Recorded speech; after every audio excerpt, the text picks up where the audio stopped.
What's going on, guys? Good evening. Welcome back to United View. Hope everyone is doing very well. Welcome back to another edition of The Full View. And my, oh my, have we got something to talk about this evening? Yes, just when you thought the transfer window had closed for us, well, it's not closed for everyone. It's not closed in Saudi, and it's not closed in Turkey, because Andre Onana has sealed a loan to Turkey. We're going to be chatting about it, so be sure to smash a like on the like button. Be sure to subscribe as always. Big up to the panel. Big up to Brad. Big up to Micah. Big up to Kenny. Big up to Firms. We probably will have a couple more names joining us throughout the show. But first, before we get into any of the discussion, first we've got to all see how we're all optimized, including yours truly. Take a look at this. Today's video is sponsored by our friends at Oxford Natural and their all-new natural supplement, Optimum Day and Night. Thousands across the UK, USA and beyond are smashing their health goals with Oxford Natural. Optimum Day gives you steady energy, curbs your cravings and keeps your metabolism firing all day. Optimum Night helps you relax, get restorative sleep, recover and keep burning fat while you rest. It's not a magic pill, but it will help you reach your health goals. Check out some of the incredible results. Two of our own, OWEN, lost over 100 pounds in 10 months. And KG dropped 30 pounds in 4 months. In 8 months, football legend Michael Owen lost 35 pounds, and Robbie from AFTV, Don Robbie, lost over 80 pounds. And in 6 months, Anita, an award-winning immigration lawyer, lost 44 pounds, and Linda, a law firm executive, lost over 50 pounds. No gimmicks, no needles, just results. Oxford Natural, let's get to work.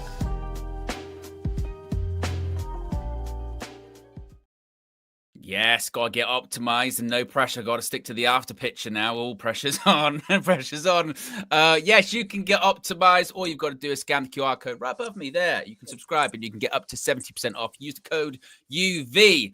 Right, folks. My goodness me. Have you heard the news? Andre Onana is on his way to Turkey. Yes, as Firm celebrates it.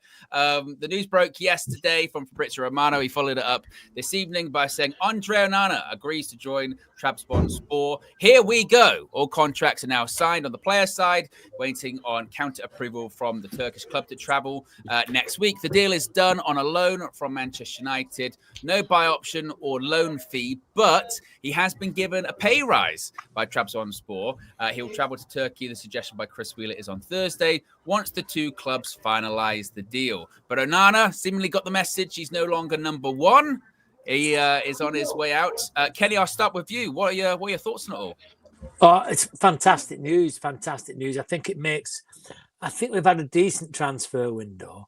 But it makes it a very good transfer window, because as much as we all welcomed Onana when he first came, because we expected so much from his performances that we'd seen in the Champions League and the Champions League final. But it's certainly flattered to deceive. And he's not the first goalkeeper that's come with a fantastic reputation that's completely bombed out.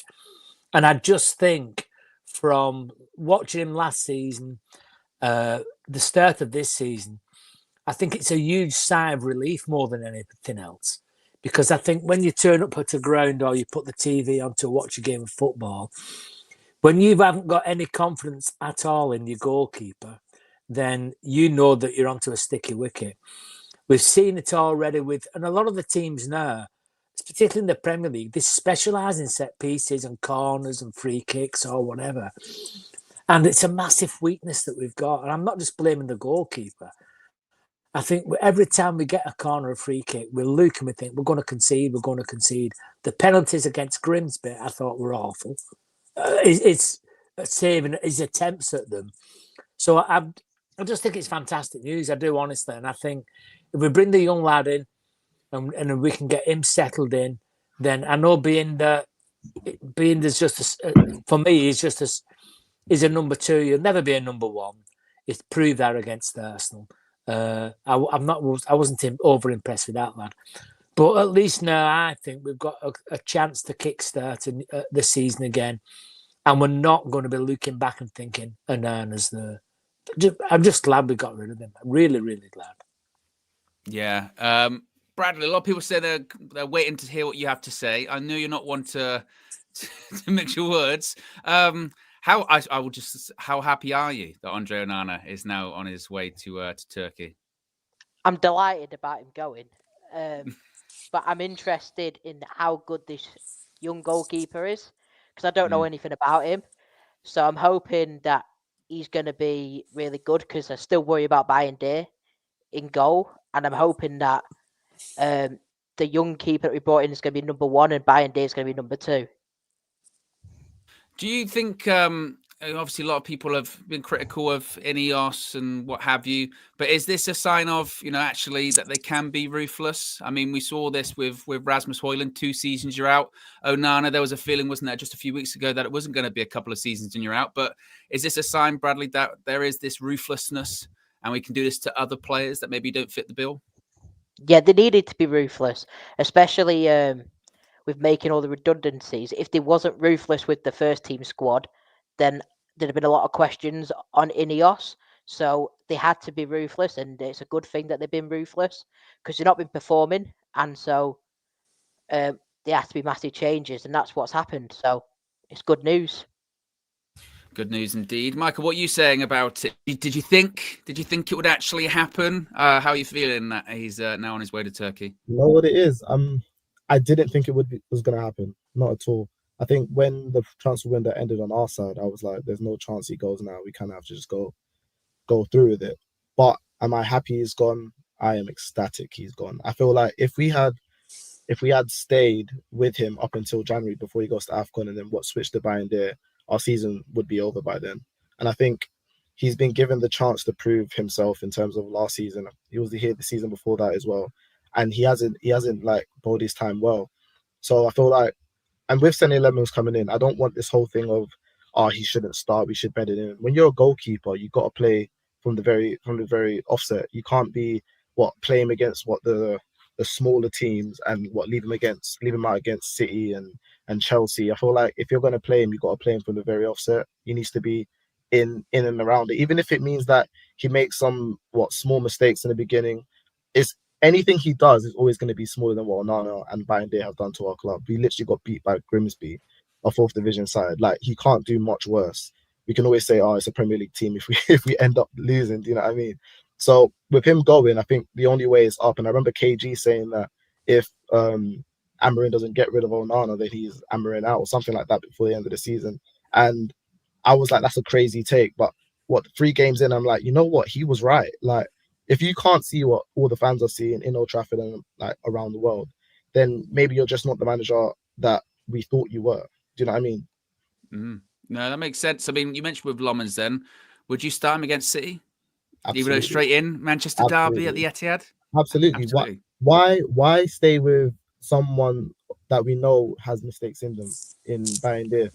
Yes, we haven't seen a lot. I'm not gonna sit here and say I've watched Sene play 20 matches. I haven't seen him play 1 match. I'm gonna be honest. But at this point, similar to what you and Flex says, we haven't seen much worse. He can't be that bad. I would play him. I would literally just stick him in and be like, go out there and show us why we bought you. And if you have a shocker, you have a shocker. But I doubt that's gonna happen. I feel like our scouts would have done some sort of work they get paid for to bring in a player. I hope so, man. I hope so. Cams, what are you saying with Andre Onana? You're an advocate for not De Gea, but also, in fairness, an advocate for not Onana either. What do you make of it all? Yeah, if we go back to the start on all that, really, in hindsight, the right choice was to get rid of De Gea a little bit earlier and let Dean Henderson have that first choice number 1 shirt. He's proven it ever since. And I think the reason a lot of people didn't want him was because he was brave enough and believed in himself enough to go to Solskjaer and say, play me or I'm going, because I know I'm better than this. And we didn't. We got it wrong then. We weren't prepared to be ruthless then, but it's hopefully a good sign that we have been now. So I like that. And hopefully the young kid will come in and do well. Like most of the rest of the guys, I haven't watched him, know nothing about him.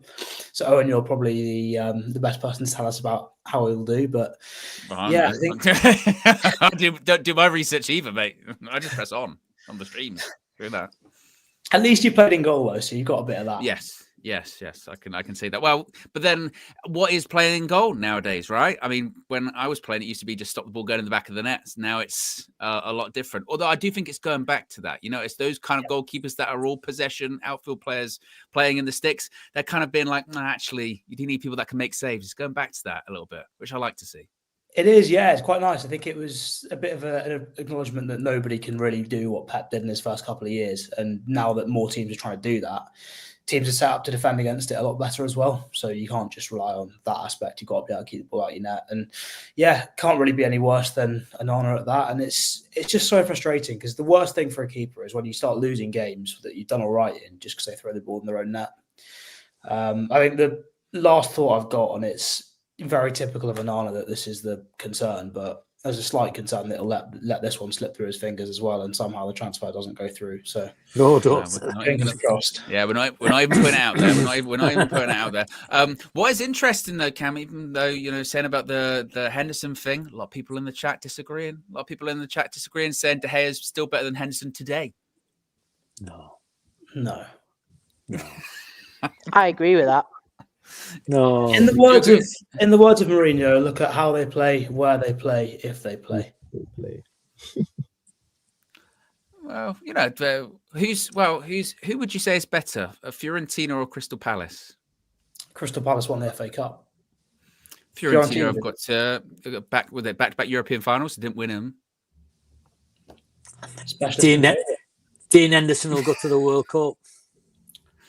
That's very true. There has got a bit of pedigree for losing European finals. Yeah, wasn't De Gea the one that they quoted him as being retired, and then he came out and was like, "I'm not retired. I'm just not being picked. I'm not being picked. I'm not actually retired." Firms, what you said about? Or are you happy Onana's on his way out? Yeah, I'm definitely happy that Onana's on his way out, man. He's caused me too many sleepless nights, too many nightmares, man. And you know what it is? We spent a lot of money this summer. But if you deep it, it's like all of that hard work that we do in terms of trying to rebuild the team, going out into these games, trying to play good football, it all unravels in a second. And the goals that were conceded, what's that? 4 mistakes already that we've conceded this season, all from Onana. You know what I mean? It's like it don't matter how much you spend in a window, it don't matter how much you're trying to play a system or whatever it is. If you've got a goalkeeper like that in goal, it's just always going to be stress. It's not easy to score goals. Goals hasn't been coming easy for Manchester United. So when we got someone like that in goal that's making the life for us twice as hard now, it's just going to be difficult. I think my only worry is like when we talk about Lamens, as you already know, like a lot of people hasn't watched him. Well, I can speak for myself. I haven't watched him. I don't know what he's about. And the thing is like listening to everyone here, there's a big pressure that, we want Lamens to start instantly. And I can see the reason why we want him to start instantly. Look who we're talking about here. But this guy's 23, he's coming from Antwerp. He's obviously been scouted, but he's been scouted with the stats and everything based off being in the Belgian league and going up against the opposition, the striker quality of them and, how it is in that league versus how is that going to translate into the Premier League? And that's my worry. And if it all doesn't go to plan, if it all doesn't go well, then we're leaning on buying there again, and we all know what that's all about. So that's a big worry for me in the background. It's almost thinking like there's a lot of pressure on this 23-year-old to do well, and at least what I mean. And if it doesn't, and the weight of the badge as it is already, he's coming into something that he's never experienced before. You've heard him talking in his interviews about it already feels different. Social media's going through the roof. Like it's a lot for a young 23-year-old to come into the league. And for me, when I'm looking at it, I'm like, obviously Amarim was thinking, I want Martinez, or it's all, it's been reported that he wanted Martinez. The board, decided to go for Lamens at the end of the day for whatever reason. And it just makes you think, what's going on with the alignment, what's going on with the shared vision, what's going on with all of that. And, I can understand it, but it's just a bit of a worry. It's a bit of a worry there, but I'm happy that Onana's gone, I must say. 1 down, 1 to go. It's true. And he wasn't even part of the bomb squad, was he, Onana? And that's the other part of it as well, is I didn't think when it came to him leaving, I kind of resigned to that not actually being a thing. I thought once the window, not just because of the window had shut, but even prior to getting Lomans, it was kind of like, if they do get a goalkeeper, that'll be if someone's leaving, and no one's really going to leave. And it is somewhat reassuring, I think, that the powers that be at United, whether that's Ruben, Jason Wilcox, Omar Barada, or everyone involved, has seen the first couple of games of the season and gone, what we've got, we can't go through a whole season of that. We can't. You know, Bayern, I think Bayern's selection at the moment is almost like being just purely a message, almost. And I'm not even big on the whole sending a message through team selection or not having an extra substitute. Oh, he's sending a message to the board. But the more you look at it, Bayern starting every week is a message to a few people, isn't it? It's a message to Onana of like, as bad as like it's going to get here, I still don't want to pick you. So I still don't want to pick you. You're that far out of my plans. Go and find somewhere else. It's also, I guess, a message to the board in the sense of if we keep playing Bayern, he'll do all right some games, but he's gonna have issues. Like every time we have a corner, we nearly concede. We can't go through that the whole season. And then when you think of the opportunity for Lommans, I've mentioned this before. Do you know how wild of an opportunity it is for a 23-year-old goalkeeper? It's the first full season at Royal Antwerp last year, and to come to a club like Manchester United and basically be, if you can make half decent saves, you'll be the number one goalkeeper for Manchester United. Like that is like, talk about luck and right place, right time. Of like, you can get your foot in the door there, and if you're all right, you've got a spot like one of the biggest teams in England. All you've got to be is like average, just not even average, mediocre, and it's yours because the bar's so low. So I don't know when it comes to it. I mean, Kenny, would you start Lommans in the Manchester derby? Because it feels like if that's if you're going to pick your debuts away at the City rivals, that's a bit pressurized for him. Pressurized. Well, there's the main. I look at it that I'm stood in the crowd, City get a corner, right? And Erling Haaland's stood there. Who do I want facing Erling Haaland? Do I want the new goalkeeper or do I want Bayern? I'll take the new goalkeeper. I will take the new goalkeeper. No, I will. I haven't even seen the new goalkeeper.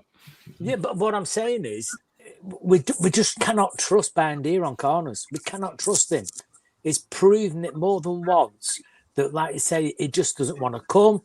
He flaps at the ball. He doesn't give his... When they scored, I think it was it Arsenal? When Arsenal scored, all the players just turned around and looked at him and then turned away. They didn't go to him and say, oh, unlucky, this, that, or whatever. And it was almost as if they were dejected because they knew what was probably going to happen. So I just see that when we get to the Etihad, I just think this lad, hopefully, he embraces where he's at. He does a few, starts with a few good saves. And if they come on and they score or whatever, they score. But all I know is that I don't think, and I might be wrong here, but if you're signing a midfielder from abroad, from the Belgian league or whatever, you always wonder, and a centre forward's the same, can they stand the pace of the Premier League? Can they stand the physicality of the Premier League, etc.? Is that the same for a goalkeeper? It's a shot at 50, 60 mile an hour to the top corner. Doesn't matter where you are. It's a shot in the top corner. If you can save it, you can save it. It's not as if you're going to physically competing and using your technical skills out there on the pitch. From when I say on the pitch, I mean in the general play. And that's where normally players get found out. A goalkeeper, you're either a shot stopper or you're not. It's as simple as that. And I will give credit to a little bit of credit due to Ineos and the recruitment team at Old Trafford. We could have easily said the same against Mbumo and Cunha.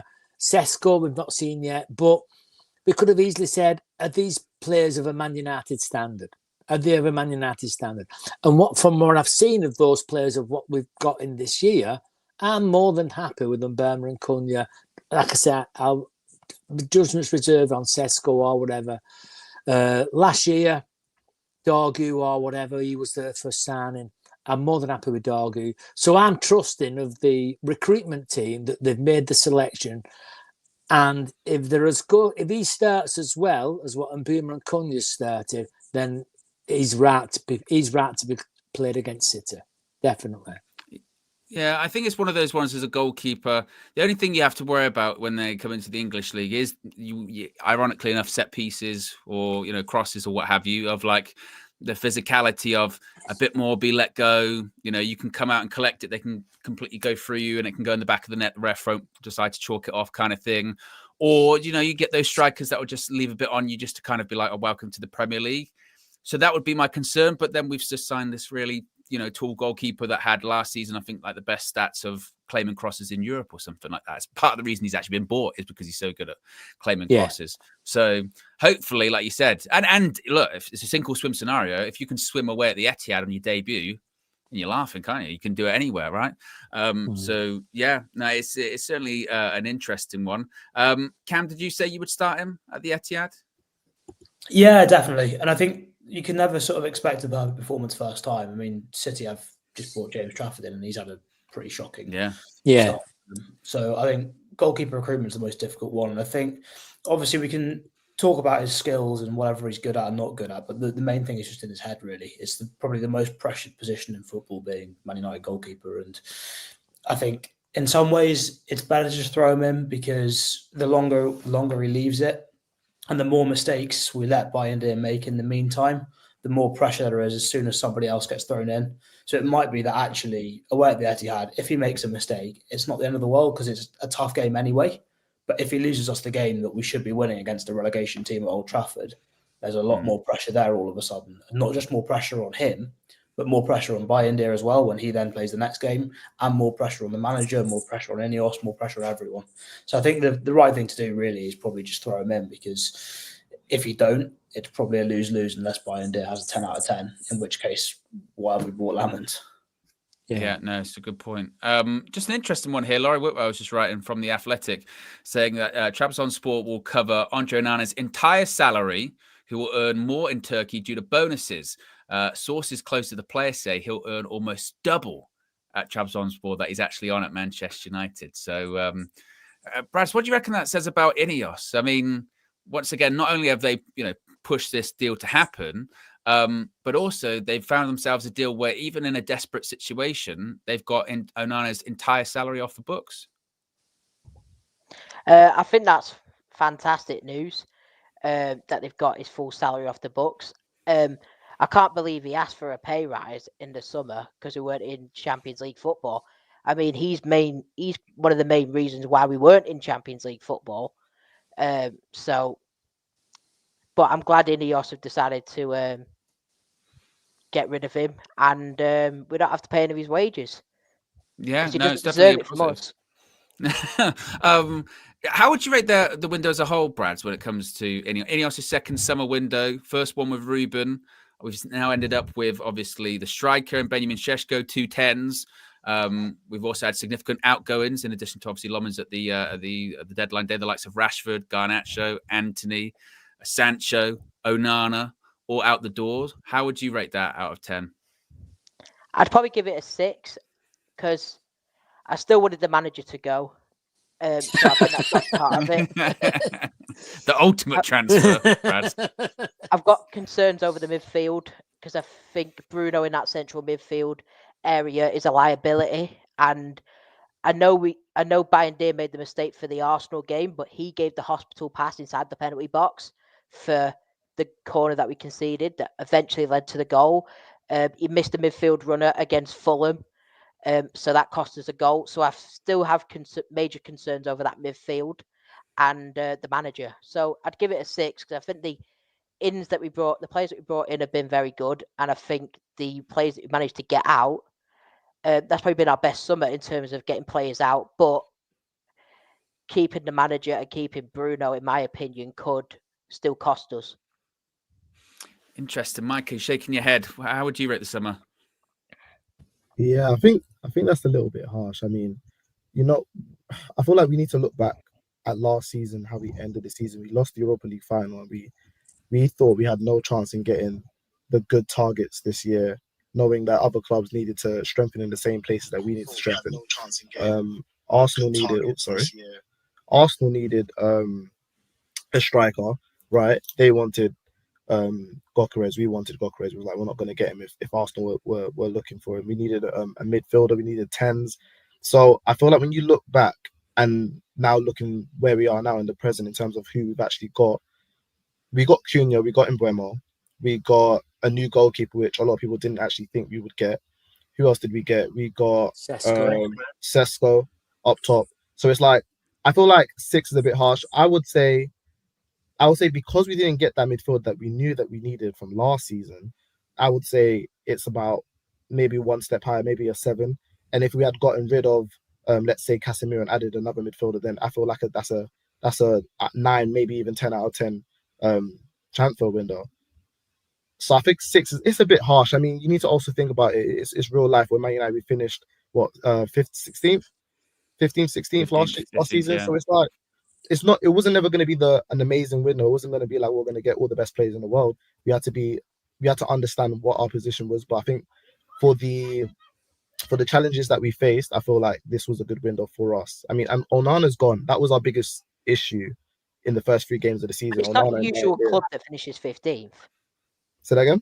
It's not the usual club that finishes 15th. It's not. But you need to also think about our trajectory over the last 10 years. We haven't been a good club. We have won FA Cups, Europa Leagues. We've always been around Europe in the time. But it's a thing where we have been on the steady decline from the last time we won the league in 2013. I mean, obviously I'm a teacher. A lot of the fans nowadays are City fans, which make me sick, and they think that we've been terrible for our whole lives. And I have to tell them, listen, we actually were a good club. And they look at me like I'm crazy. I'm like, I promise you, we were a good club, and it's quite sad that I have to do this. So now looking forward, I feel like what we've done, we've set like a baseline to only take us up from now. And I feel like Ineos has done a good job, and we have to give them some sort of credit. And then if we finished in European places next season, then I feel like we're on a good trajectory. That's all I need to say. Firms, how would you rate the summer now? That, I mean, I guess stuff can still happen with Saudi and Turkey, but how would you rate it? I'll probably give it a 7 as well, to be honest. And the reason why, it's not necessarily only because of the players that we brought in, it's the players that we got rid of, and the context of it as well. The context of it is very important, because this was a summer more than any other summer that we couldn't retain the bomb squad. Do you understand? The signings that we needed to get rid of, this is more than ever. We couldn't keep them at the club. So it's more than money. Do you understand? Like, it's one of those things where Garnacho, like, what would be the news right now if he was still at the club? Sancho, what would it be like if he was still at the club? If we're trying to move into this new culture, how are we going to move forward when we've got people like Garnacho in the dressing room, Sancho in the dressing room, Rashford, who's so influential when people look up to him with the youngsters in the dressing room that don't want to be there? Do you understand? Yeri will be professional, but is he giving it his all? Is he buying in? And what's that going to mean for the rest of the players? Do you understand? It's difficult as it is already. So imagine like when you're having this crop of players in there. For me, it's massive. And again, this is guys with big wages. I mean, I never would have thought that you've got people like Sancho, where you've got another club that's going to be paying 80% of his wages. You've got Rashford total wages covered. And then you've got optional fees there. You've got Garnacho that we've got 40-odd million for, plus a sell-on potentially. You've got, you know what I mean? We're doing business. We've probably made the most amount of money that we've ever made in sales in a very long time, from what I can remember. Do you know what I mean? And no one will really talk about it. Do you understand? But the reality is Manchester United did some good business. Obviously, some is yet to be fulfilled, because it is all about, like with Rasmus Højlund, it's clauses to trigger that sell and everything like that. I do get that, but it's like Manchester United is clearly making active moves to try and get rid of people that don't necessarily should be like. Even with Rasmus Højlund, Manchester United usually stuck in a place where we make a mistake and we're left with that mistake for many years. We can't move on from that mistake. So to see someone like Rasmus Højlund, it's a bit harsh calling him a mistake. Obviously, people still feel like he could have been given a chance. But look, this guy came, he had his opportunity in a year. It didn't raise trees. 2 years, so it didn't like raise trees, and he's out. And I can't remember how many times Manchester United has done that. So for me, when you look at the grand scheme of things, things are different. And for the fact that things are different, and for the fact that we've got rid of a lot of the toxicity, I have to, by default, give it a higher rating, not just because of the players that we brought in. Yes. And we all need to deep it as well in terms of Manchester United. This is the club, for the first time, that hasn't been in European football back-to-back in God knows how long. It's going to affect the pockets as well. And we're talking about Manchester United still being able to compete financially and bring the players that we did. as well. So it is something we have to look at and think like circumstantial. You have to take everything in context on. For me, that's why it's a 7. Not necessarily that we had a transfer window like Liverpool, but for where we're at, I think like it will probably be a 7 for me. And Rome weren't built in a day. You ain't gonna do everything in one window as well. So yeah. Yeah, that's a very good point. Yeah, I concur with that from the point of view that we normally, when we're talking about transfer windows, you're normally looking on volumes of people being brought in. Do you know what I mean? If you get 6 players, we've had a good transfer window. But I think the context of the culture there's a massive message been sent out now about what's become acceptable and what's not acceptable. And we've seen We've seen a little bit of it, this last few days with Kobe Mainoo. Somebody's put on Instagram or. Oh, it was good, Kenny, as well. Oh, he was good. I felt like he was going there as well. You know what? What I would say actually, cliffhanger. Kenny strikes again. Oh my goodness! Go on, Mikey. You said. I was thinking about my point in saying 7. I think it might even be an 8 because you also need to think about the players we got rid of. Like we did get rid of Rashford, Garnacho, Sancho, Anthony. I think the only thing that could have made it like 100% an 8, maybe touching 9, is if we got those players gone on permanent deals. If we got them gone on permanent deals, we free up so much money on our wage bill, and then next summer or even January we can actually deal with the positions that we needed. Like let's say, for example, Rashford went to Barcelona on an actual deal. Let's say we sold him for peanuts, let's say 40 mil or whatever it may be. We got rid of Sancho to wherever he wants to go to. Well, he's leaving on a free, isn't it, at the end of the season? Yeah, exactly. So we're not getting anything. That's what I'm saying. So if we had sold him, it would have been absolutely ridiculous. We'd been laughing. So I think with what the things that we had, I feel like we've done well. With the cards that we were dealt, we've done well with, Ineos has done well with the cards that they were dealt. So I feel like 6 is a bit harsh, Bradley. I don't know. I know you wanted to get rid of Amarin, but I feel like it was good. It was a good summer. For me, the priority was getting an experienced goalkeeper and a midfielder, and we didn't do that. However, no, I don't think it's been bad. I'm not saying it's been bad, and I do think the ins have been very good, and I think they've actually scouted very well in Ineos with all the players that they brought in, apart from Agate, and I do think they've done well on the player sales. But however, I still have concerns over the midfield. I think that's fair. I think certainly the midfield, I think that's definitely going to be the priority this summer. And also, I don't think we can rule out spending in January, which we usually don't do heavily. But I think given the exits and the way that the end of the window shaped up, I think they're kind of prepping for if there's something to be taken advantage of, to take advantage of it. We've got over 1,000 people watching at the moment, folks. If you haven't already clicked the like button, we're about 30 away from 300. So if you haven't already clicked that like button, let's get to 500. Kenny, you were saying about Kobe Mainoo before you were rudely interrupted by Kobe's PR line. Snip the lines to you already. It's an interesting because I wanted to talk about him anyway, because obviously there's a lot of talk about his future. He was pushing for a loan at the end of the window.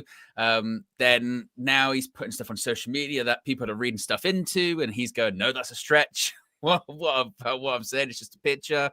What have you made about the whole Kobe situation over the last few weeks of him not starting games, not getting minutes, then pushing for a loan, didn't get it in the end, but now we've got some injuries, so he might start playing again. What have you made of it all? I think that he obviously wants it to. I think Cameron wants it to work from the point of view that he could have easily added him to the bomb squad. Because if he'd have put Kobe Mainoo up for loan or whatever, or transfer, he would have gone by now. Because fair worse players have gone to other clubs. So obviously he wants to keep Mainoo. But I don't have an issue with Mainoo because he's a great footballer. But in the position that he's going to be left with, it's not going to be a 10 because we've bought 10s. So you've got to accommodate Bruno, whether we like it or not. So Casemiro and Ugarte have got one position as has Bruno. So they're showing that. Where does he fit in? So my only problem with Mainoo is, and I saw it against Grimsby and I've seen it, he's only played little cameos or whatever, is his physicality. I think he's technically excellent. It's excellent technically. It's that physicality in that number 6 role or that number 8 role. That's my only reservations about Mainoo. And we've seen he's bulked up a bit. We've seen that he's got a little bit bigger, up top. But I don't know. Does he have that physicality? If he develops that physicality in this season or whatever, then it's going to be a great addition. He's going to be a great addition. But if he doesn't, then I think he could go in. It wouldn't surprise me if he went in January, but it also won't surprise me if he became a regular number 6. So that's the contradiction that Kobe Mainoo is. Yeah, it feels quite uncertain at the moment. Cam, what have you made about it all? Where do you think Kobe fits best? Because it feels like with Amorim, well, if you do ask Amorim, he's competing with Bruno. But then as Flex says, is that a fair fight? Because you're facing up against a man who never gets dropped and hardly ever gets substituted, right? He's not necessarily a 10 because we just bought a bunch of 10s. So where does he fit? Do you think his concerns are valid? But do you think United's desire to keep him is valid as well? Yeah, he definitely needs to stay at the club. I don't really want to see him go. I think it'd be ridiculous to get rid of someone with that much potential. He can be one of the best players in the world, one of the best centre mids that we've had in a long time if he stays here for 8-10 years. But it's just where he fits in the short term. I think in some ways, Cunha's injury is really frustrating because he was starting to be good, but it also gives a great chance for Kobe because it probably ends up with Bruno being pushed higher up and Mainoo plays with Casemiro, hopefully. And I think for Kobe in this system, the main question I've always had is the sort of like 5-10 yard pace. Just how quick is he off the mark to get out and press people? And if he can sort that out, then we'll be in a decent place. I think he's kind of been handicapped a little bit by having to play with players who just aren't really good enough. Ugarte is not good enough. Casemiro, although he looks a different player this season now that he's lost a few kilos. I think that's gone under the radar massively as well, is that how much every single player bulked up under Ten Hag to the point where they couldn't run. We were left with a team that couldn't get near most of the teams we were playing against. Now that they're all a little bit leaner and looking like athletes again, the team as a whole, the level's massively gone up. We look much harder to play through. So that's helped a lot. It's like the full view team. Owen's lost weight, KG's lost weight. Look at them there. The flying, yeah, exactly. 70% off. 70% off. Nice one, Kenny. Yeah, you got the new Man United fitness coaches. I know, yeah. If only. No, it's good. I think it's a good point though when it comes to Kobe because this was my only concern. Now the window's shut, and like we were saying, he's not going to go anywhere. He's not going to go to Turkey or Saudi over the next couple of weeks. But Brad, is this issue with Kobe resolved? Or is this going to be a thing that's ongoing? Are there going to be games where he doesn't get on the pitch for the 90 again, and then people go, and where does he fit? Do you see this being an issue once again come January? I think this season it'll be an ongoing problem because the manager's already told us, and one thing he's honest. So he's already told us he's competing with Bruno, and no one can compete with Bruno because Bruno's untouchable in this team for whatever reason. It doesn't matter how bad he performs or how good he performs. He's never going to get dropped. So I actually think the best thing for Kobe was actually a loan move. Not to sell him on a permanent basis, but actually, when Ahmad went on loan to Sunderland, it was actually a good move for Ahmad to get some experience and actually play some football. So I think it wouldn't have been a bad idea to send Kobe out on loan to get some experience and learn the central midfield role under a less pressured environment as well. Do you see him as the heir apparent to Bruno as well, Braz? Because there's been this suggestion that maybe next season might be the season for Bruno to leave in the summer. And then if that's the case, that's what Man United are kind of implying to Kobe is just, well, wait a year, then you'll be playing lots of games. Do you think he is the heir apparent to Bruno? But then I suppose that's the discussion of if Bruno is even an 8 or a 10. I don't actually think Kobe would work in this system in that central midfield area because for me the wing backs are too deep, so the two central midfielders are left on their own in a big area of the pitch, so you need runners who can cover big areas of the pitch. So I actually don't think he would actually work in this system. If he was playing a 4-3-3 and you had two hard working midfielders and let Kobe have like a free role as an advanced 8, then I think that's where you get the best of Kobe. Yeah, I mean, Ant says here in the super chat, he says, in a midfield 2, Kobe's a 10. In a midfield 3, he's an 8, basically saying that he needs to have someone's help there to maybe do some of the other parts of the job for him. Yogoros says, it's unfair to compete with Bruno. Doesn't someone have to compete with him? Well, the problem is, this is where I do sympathise, and I know people have said, "Oh, this is player FC or whatever." It's just if I'm in a work environment, yeah, and I'm told who are you comparing me to? Who am I competing with to try and be better than? And they go, literally, it's the best person here, and you'll never be able to do his job. Why? Because we never have anyone else do it. Then you would feel quite defeated, wouldn't you? God, it's not even a fair. This doesn't feel particularly fair, does it? That would be the concern. If Bruno Fernandes was a legitimately someone that did not start every game, or even when he was playing poor, he does come off, then you would go, well, I can work with that. That's the crack in the door. The problem is the door's not cracked. Yeah, it's shut and sealed and then deadbolted. You know what I mean? That's just how it is. So I can understand with that why Cobby would then go in the last few weeks of the window, go, if I'm not needed, then I'll go out on loan. It's totally fine. But obviously then you get injuries. Michael, how have you seen it all with Cobby? Were you worried at any points that he was going to leave, or how do you see it all? No, I was very worried he was going to leave, but I felt like when I took a step out and actually looked at it from the outside in, he probably has been told by Amarin that, listen, you are going to be playing in the Bruno position. I think when you look at what we've done in this transfer window, and address the immediate problems that we needed, although that we needed a midfielder, I don't think it was as apparent. But now that we've got the transfers in, I think next summer Bruno does go, and I think he does go to Saudi, and we get a bit of money for him. And it's a thing where I think Cobby slots right in. I think what Cobby's issue is that World Cup is coming around, and if he doesn't have that playing time, he's not going to get picked. And I think he doesn't. I don't think he wants to leave Man United. I think they said that he doesn't want to leave Man United. He just wants to get some playing time, so he can go to the World Cup. But I feel like Amarin was like shut the door on him leaving, because he wants him playing a bit part role in this team for this season, and I think next season he is going to be that person in midfield. Whether or not he's patient enough, well, he has no choice now. The transfer window's closed, but whether or not he's going to be happy sitting on the bench, I'm not too sure. I wouldn't be, knowing, like, if I had Cobby's talents and be sitting on the bench, knowing I'm actually better than the players that are playing. Yeah, granted, he might not be completely better than Bruno, but he does do certain things better than Bruno does.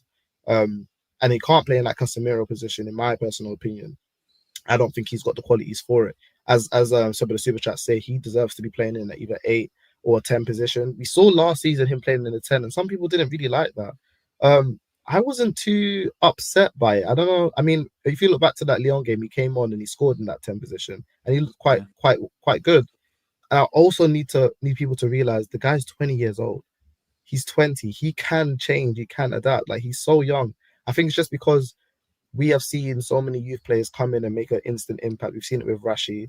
We saw it with Garnacho. We've seen it with Cobby. We've seen it with so many players that have come through and made an instant impact. It's okay for players to start young but change within their career. I definitely think he can play in that 8 position the longer he goes on. And maybe that's what's Amarin's plan for him, to learn that position and be the best that he can in that position. But I just think United fans aren't patient, and I mean, I don't blame them. We've been rubbish for so long, so I hear it.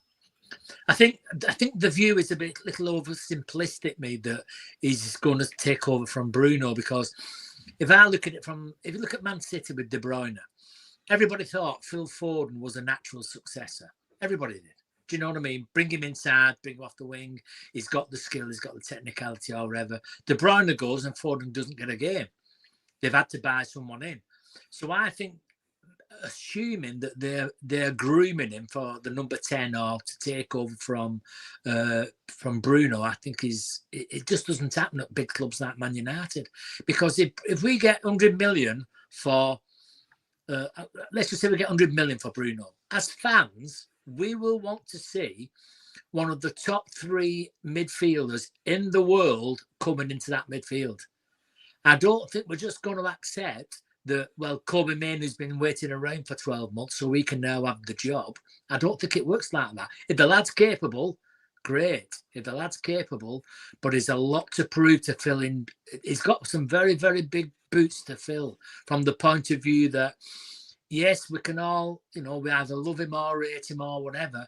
But if you look at Bruno's statistics for Man United against other top 6 and the top 10 in Europe with regards to assists and goals, there ain't many better, whether we agree with him or dislike him or whatever. So them are massive boots to fill for a young lad at 20 years of age. I hope he does. I hope he does. I sincerely hope he does. But it's a little bit simplistic to say is the natural successor. Yeah, no, I think that's a fair point to make. Yorgos It on won't another be super in chat this says, season. well, that's the other part of it as well, isn't it? Is that this is kind of what Kenny's sort of saying, isn't it? It's they're not even comparable players, are they? So if you're going to suggest that someone replaces Bruno, Cobby's never going to get Bruno numbers, and even Bruno in the 8 still gets numbers. Last season he was getting numbers. Yogoros says you guys weren't saying it was unfair to Don't even bring up Donny van der Beek's name, yeah?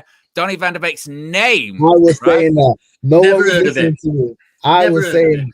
you guys were unfair to Van der Beek. I think you he's guys, he not. needs an apology. He needs an apology. I was What did Cam screaming it. say? What did Cam say earlier on? Was it where they play, if they play? Donny van der Beek. Whenever that thing came up at the time, yeah, give Donny a chance, right? Yeah, Let's be honest, yeah.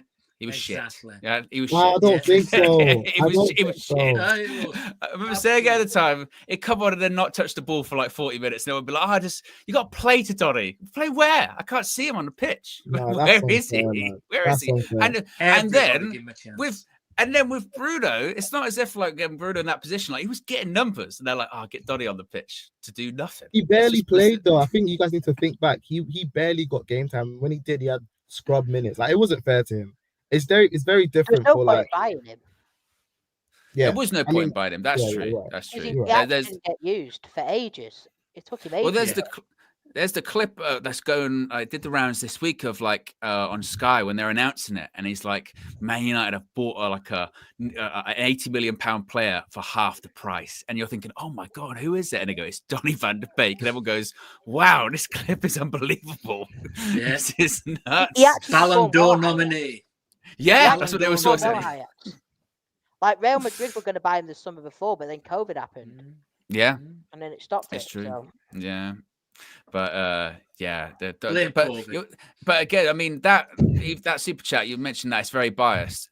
But in retrospect, if you look at it now, I know hindsight's a wonderful thing, but Donny van der Beek and Andreas Pereira, they're not even on Bruno's level, are they? Let's be honest, right? So, and that's the other part with Cobby, isn't it? This is the whole problem, is that Cobby's going into a position where we're saying, well, it's not even Bruno's best position. Amarin thinks it is, but it's probably not. And then we're going, is it even a position that Cobby can do? So for me, it's not a situation that's going to go anywhere anytime soon. I think Mike is absolutely right. And I mentioned this before too. We kind of do forget his age in all of it. 20 years old. And if he was any other 20-year-old at Man United, him being in and out of the side wouldn't be an issue at all. We'd give anything that's a good thing. His biggest issue is he had so much in the space of like 9 months. From 9 months, he went for never playing for Manchester United, a senior football match, to he's in the final of the Euros of England in the space of like 9 months. And the problem is with that is, where'd you go from that? Like it's difficult to come down. The biggest issue to tell. Okay, the biggest issue to tell. I personally think, that it's got to be either Amarim or Mainoo. I don't think they're both going to be able to coexist over the long term. I think it's going to be one of them has to leave. It's just going to be like that. Because if you're looking at when Amarim came in, I think he, like many managers do, if you've never been in the Premier League, is underestimate like the level of these teams, these relegation battlers, the mid-level teams. Like this league is peak. And one of the things that Amarim said, he's been badgering on about, is intensity. And these guys have intensity. If you look at when he's got his first full season and he's looking at it like, whoa. If you look at the players that's coming in, Dorgu, yeah, he's young, but he's got physicalness. He can get bomber up and down. Leon, he's got size on him. Sesko, 6 foot, whatever, height, size on him. Membuemo, Cunha, like these guys are beasts, physical beasts, intensity. And then you've got Kobbie Mainoo. And like the message definitely was, guys, you better come back fit, you better come back trim, lose all of that excess, blah, blah, blah, blah, blah. They've come back and they've done a shift. But if we look at Mainoo, and there's similarities with Donny van der Beek in a sense where that these guys are good players, but the physicalness there, like you can tell like Donny van der Beek would have probably done well in Real Madrid, or Mainoo will probably do well in a possession side team. Man United hardly use the midfield like that. We're hardly going to be doing passes and possession football, tick-tack. All Man United want to do is get the ball to Bruno, and Bruno's going to use his precision pass. Well, I say precision, but you know what I mean? Hit a 30-yarder, and then, that's it. Yeah. The biggest issue is Mainoo hitting a 30-yarder. Is he going to hit? How often do we see Mainey do a 20-yard, 30-yard pass, or get the ball and carry it up like what Cunha would do? How many times do we see that? Like, yes, he's a baller, but the traits that Amarim is looking for, have we seen Mainey do it? Even in a 10, is he going to be able to look at the profile? That's what Amarim's looking for, though. Because I think so. He didn't play like that. I think it's just because he's got Bruno, he's going to use his strengths. Like, No, but that's what I mean. He's come to the Premier League and he's realized that, whoa, the Premier League is twice as fast. It's twice as intense. It's just a lot. And he's thinking, like, you hear it all the time. What worked well in one place is not going to work well in another place. People are having to get a whole different setup. And I think Amarim's learned that. Like, everyone you see him linked to now is all physical beasts. Like, when Bruno leaves, people are thinking it's going to be Mainey. It might not necessarily be Mainey. Yeah. He's going to need someone that can pass well. Like, bang. He's going to Young Evan's a big lad. If you look at Evan, in real, Evan is a big lad.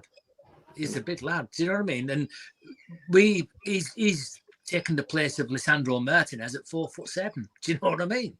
So there's obviously a profile of player that they decided upon, particularly from midfield to the back, is that they want big lads that are physical. And like you said, Dorgu is a classic example. And Leon as well. They are the big units, the big lads, the big strong lads. And like I say, Menu for me has got to prove his physicality. That's that thing. I know that Cam says that first 10 yards or whatever, and that's all about the physicality. His technical ability, I wouldn't doubt it. I've seen his little touches, the goal in the FA Cup final when he's played for England. Excellent. But it's that physicality. That's what could that let the lad down. I hope it doesn't. You know what my issue is, though? Because people say that, like, Bruno can't play in this formation, so it's either Amarim or not. In the Euro, Southgate played a very similar formation, very similar style of football, and he played in that midfield quite seamlessly. And there was shouts for England fans, including myself, to start him, every game throughout the tournament. So it's like, it's not that he can't do it. But he had Declan Rice at the side. But that's what I mean. So if he had someone like that next to him instead of Casemiro, let's say next season, then I don't think we have this conversation. But it's not only Declan. Only Declan. He had Jude Bellingham. He's also an engine and a beast. Like, but Bellingham was further up in the pitch. It was really Declan Rice and Kobe holding that midfield, wasn't it? But he gets back. He's a proper. Who else gets back? Cunha gets back. Mbeumo gets back. So it's like, it can work. We just have to we wait and see. I think ruling him out now, I think is a non-starter. I feel like we have to see it for our own eyes. But again, it's linked with a brand. It'll be interesting to see, because Manchester United hasn't been linked with a Bruno replacement yet. Everyone's thinking it's Kobe, so I can't see the style or the brand of the type of player that Man United will go for. Look at the midfield that we was linked with. Is it that guy Gallagher? You can already see he fits the mold. Yeah. Physical, he run for. He's like Mount. You know what I mean? He will run 20. He will run 100 miles an hour for the whole 90 minutes. You can see what they're trying to do there. Even if you don't like the player, you can see that from the physical perspective. I haven't seen from an attacking type of player who else Man United is looking at in that perspective. Yeah. For me to be able to make an informed decision of what they're going to be after. Because for me, it's not like Kobe can't do it. If you bring in a different manager, switch up the system, maybe, 4-2-3-1, maybe he's back in line. But at the minute, from what I'm seeing, when he's saying it's, for me, it looks like he wants one type of creative technical player and then and a defensive type player to be next to them. And what he's getting from Bruno in spraying that ball is amazing. Is mainly going to be able to provide the attackers that killer pass, because they're going to be waiting for it. You know what I mean? And that's where it's going to come up. But we'll see what happens. Yeah, we'll see indeed. Brad, you were going to say something then, weren't you, about all of the Kobe or Amarim? I wonder who you'd pick. Well, I don't think it's not really about picking, because we want what's best for the club. My issue is to set up off the ball, is because even if people want to talk about we play a similar formation to Crystal Palace, but really we actually don't, because Palace off the ball end up playing 5 in midfield, because one of the 10s drops back and the 2 wing backs are in line with the 2 central midfielders. So we've actually got 5 in midfield. We play 2 because we've got the wing backs in line with the 3 centre backs, and then it's just 2 midfield players left on an island. So that's why I think Cobby will not work. I think every midfielder struggled, if we're being honest, under Ruben Amorim up to now. Of course, we've not got amazing quality in that area, but even if you look at Adam Wharton at Crystal Palace, he's a fantastic player, but he's not more mobile than Cobby Mainoo. But because of the system, he looks fantastic off the ball. I think Cam was talking about the 10-yard sprints to get the ball, but we're having to cover 30 yards. It's not even 10 yards, so that's a concern for me. Yeah, no, definitely makes sense. A couple more super chats and we'll wrap things up. Antel says, hypothetically speaking, if United were to go out and buy Baleba in January and Wharton in the summer, is Cobby starting? There's your answer. Wow. Have to see what happens in January and the summer. And Peg says, has been around for 5 months, says, Ineos weren't letting him go. Ruben could get sacked and we go to a 4-2-3-1. Cobby slots back in perfectly.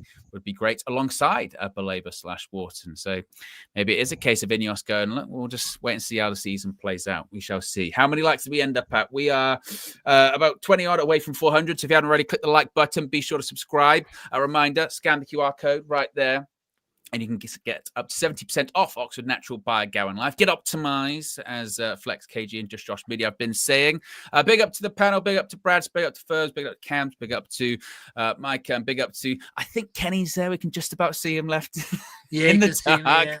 It's dark up north. It's dark up north. Exactly. That's why we had to end the show. Otherwise, Kenny would disappear like Back to the Future or something like that. So I have to make sure he's got. There you go. He's back. Big up to everyone. We'll be back tomorrow morning as per usual, 9 a.m. Flex myself. We'll see you there. Peace.